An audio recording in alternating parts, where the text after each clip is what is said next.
Շնորհակալ եմ հարգարժան փոխոսնակ, հարգելի գործընկերներ, հարգելի ընդդիմություն, ձեզ արդեն իսկ քննադատեցին 3 դահլիճը լքելու առնչությամբ, բայց ես կցանկանայի այս հարցին նաև դիտել եւս մի դիտանկյունից 3 օրվա սկզբում, երբ դեռևս վարչապետը ներկայացնում էր կառավարության ծրագիրը, ընդմիջման ժամանակ ձեր խմբակցության ղեկավարը լրագրողների հետ հարցպատասխանի ժամանակ մեզ մեղադրեց, թե մենք չունենք բազային բանակցային կարողություններ։ Ասեց, տեսեք, վարչապետը չի ցանկանում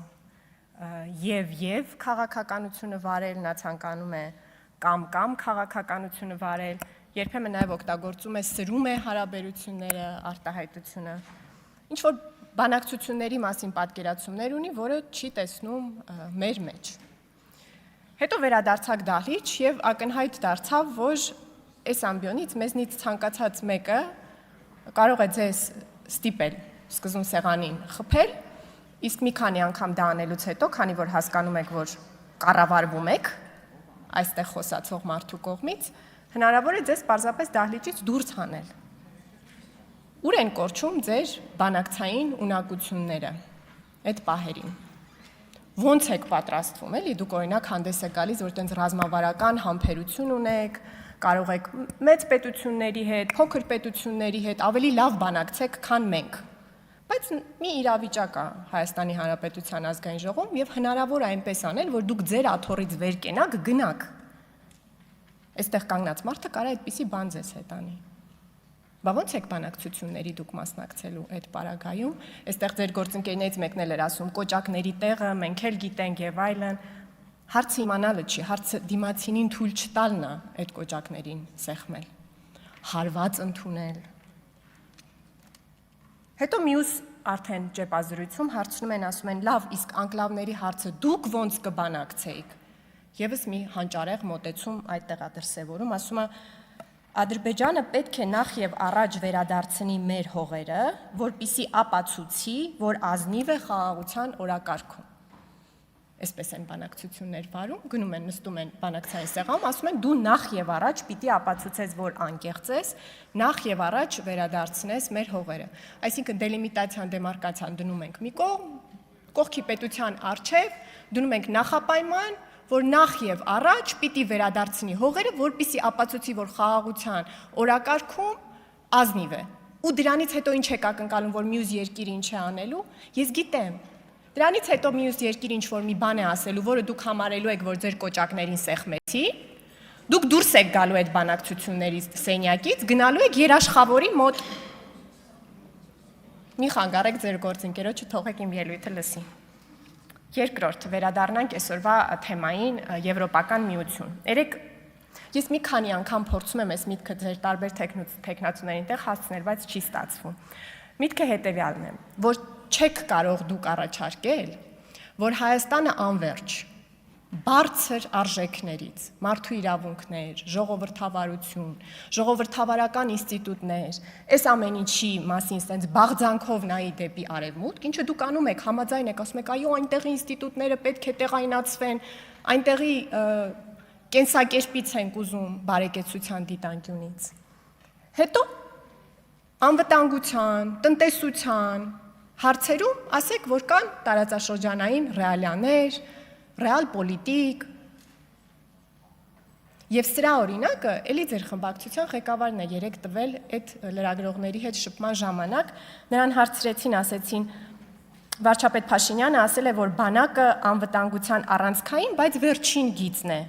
առաջին գծում տնտեսությունն է, գիտեք նա ինչ պատասխանեց, ասեց աշխարհում առհասարակ այդպես է, բայց մեր տարածաշրջանը ունի սպეციფիկա։ Ես էի փորձում ես ձեզ տեղ։ Հարգելի ներողություն Տիկին Կարապետյան, խնդրում եմ զբաղեցնել ձեր տեղերը եւ առանձին քննարկումները դադարեցնել։ Ներողություն, համեցեք Տիկին Կարապետյան։ Դա էի փորձում ես ձեզ նկարագրել քանի օր, որ աշխարհում ինչ լավ բան կա, ասեն դե տեղայնացնենք, ասում եք, բայց մեր տարածաշրջանը ունի սպეციფիկա։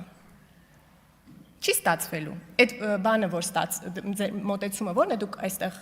ձեր տեխնացուին, երկրորդին, ասել եք, որ ամեն ինչին կասես հա, բացառությամբ անդամակցությանը, ինչ ասեն, ասես այո, շատ լավ է, ինչպես։ Այո, ամեն ինչ բացի անդամություն։ Այն աստիճանի, որ պարոն Հարությունյանը հարցնում է հոկտեմբերի 5-ի համաձայնության մասին, ասում է դա էլ է լավ։ Չէր ջոգել, որտեղ թեման թեթևակի փոխվել է։ Չի լինում այդպես, որ բաղձանքները, իղձերը կոնվենցիաներին համապատասխան լինեն, մարդու իրավունքների բարձրագույն դրսևորումներին արևմուտքի տենց հայ ժողովուրդը ձգվի դեպի արևմուտք, հետո գլխին տակ ասեք, բայց կան սպეციფիկ տարածաշրջան, ու ամեն ինչ ասենց լինելու։ Ասեմ ձեզ, դուք բանակում ինքնասպանությունների ու սպանությունների հարցն էլ լրջորեն քննարկել պատրաստ չեք, որտեղ այդ խոսակցությունը պետքա պտտվի, գա հասնի ընտանեկան բռնության, կենցաղային բռնության հարցերին, որտեղ էլի դուք ասելու եք, բայց մենք սպეციფիկ ենք, սա հարավային Կովկասն է, չմոռանանք, դուք այդ խոսակցության, այդ հարցի արմատին էլ պատրաստ չեք հասնել։ Նախորդ գումարման սկզբին դաշնակցական ընդդիմադիր պատգամավոր Արմեն Ռուստամյանը Հայաստանի երրորդ հանրապետության մի ցնցող բնութագիր տվեց։ Նա ասեց հետևյալը. մենք աշխարհին միշտ 3 բանով էինք հետաքրքրում. Արցախի հակամարտության խնդիրն էր, Սյունիքն ու ատոմակայանը։ Մահը ազատությունից գերադասող կուսակցության ներկայացուցիչի համար այս արտահայտությունը տենց դառնաքաղցր տոնով էր նա ասում եւ իսկապես Հայաստանի երրորդ հանրապետությունը այս ողբերգական կերպարանքով էր աշխարհին ներկայանում։ Աշխարհը միշտ մեր երրորդ հանրապետության մասին հիշելիս մտածում էր, տեսնես հայերն ու թուրքերը կշարունակեն կռվել Ղարաբաղում, թե այդ կռիվը կտեղափոխվի Սյունիք։ Եվ վերջի վերջո հայերը միմյանց անընդմեջ կշարունակեն սփոփել, որ ահա ապագա պատերազմում հաստատ ատոմակայանին չեն խփի։ Ճիշտ էր ասում։ Երրորդ հանրապետության կոնցեպտը այդ էր, հակամարտություն, աշխարհը մեր մասին հիշում էր այդպիսի թեմաների մասին խոսելով, բայց մենք բոլորս այդ երրորդ հանրապետությանը կարճած էինք։ Ով կհամարձակվեր այդ նախորդ փուլերում ասեր, բայց չէ որ այդ բանակցություններում կա տարածքային ամբողջականության սկզբունք, բայց չէ որ կան ՄԱԿ-ի 4 բանաձևեր։ Բոլորս է գիտեինք, լսել էինք, բայց ասվում էր, որ դրանք ադրբեջանական թեզեր են, դրանք չի կարելի շրջանառել, ու քիչ թե շատ բոլորս այդ գիծը պահում էինք, որովհետև դա Հայաստանի կառավարող ուժի արտաքին քաղաքականությունն էր, ինչ իմաստ ուներ կանգնել եւ առանձին արտաքին քաղաքականություն վարել։ Բայց հիմա տեսեք, թե ինչ ազատությամբ եք դուք շրջանառում ադրբեջանական թեզեր, դրանք անվանելով, թե իբրև ռիսկերի եւ սպառնալիքների մասին եք խոսում։ Եռապատերազմ, նոր բան եք մտածել, պատերազմի եռագլուխ կուսակցությունը որոշել եք հակադարձել եռապատերազմով, բայց ախր գիտեք չէ, որ մեր ժողովուրդը անկախությունից ի վեր ապրել է Հայաստանի Հանրապետությունում, տեսել է առաջին պատերազմ, առաջին պատերազմում եղել են զոհեր։ Այդ պատերազմը ավարտվել է հրադադարով, հաղթանակով չէ, հրադադարի փաստաթղթով։ Այդ հրադադարի իրավիճակը քաղաքական ուժերը վերցրել եւ դարձրել են իրենց կլանների հենքը, հայտարարել են դա հաղթանակ։ Պատմեցի, չէ, որ Քուր գետից երևացող դղյակներ են կառուցել։ Հետո եկել են Երևանում են Արաքս գետից երևացող դղյակներ կառուցել։ Հետո շեղվել է ռազմական բալանսը մեր ու մեր հարևանների միջև։ Հետո 2012 թվականի ամռանը դուք որտեղ եք եղել, երբ որ արդեն Տավուշի վրա էր հարձակվում Ադրբեջանը։ 2013 թվականի ամռանը որտեղ եք եղել։ Ամեն տարի էսկալացիայի հետևից մինչև նորից մեջ բերեցի։ Սերժ Սարգսյանը ասեց, որ Եվրասիական տնտեսական միությանը միացել ենք խնդրելով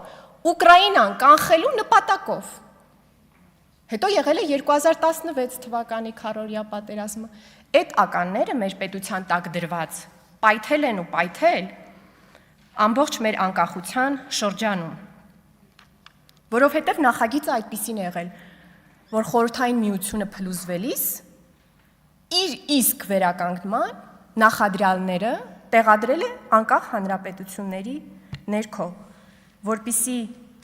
թուրքական աշխարհի վախից, այ որ չտարալուծվենք Թուրանի մեջ,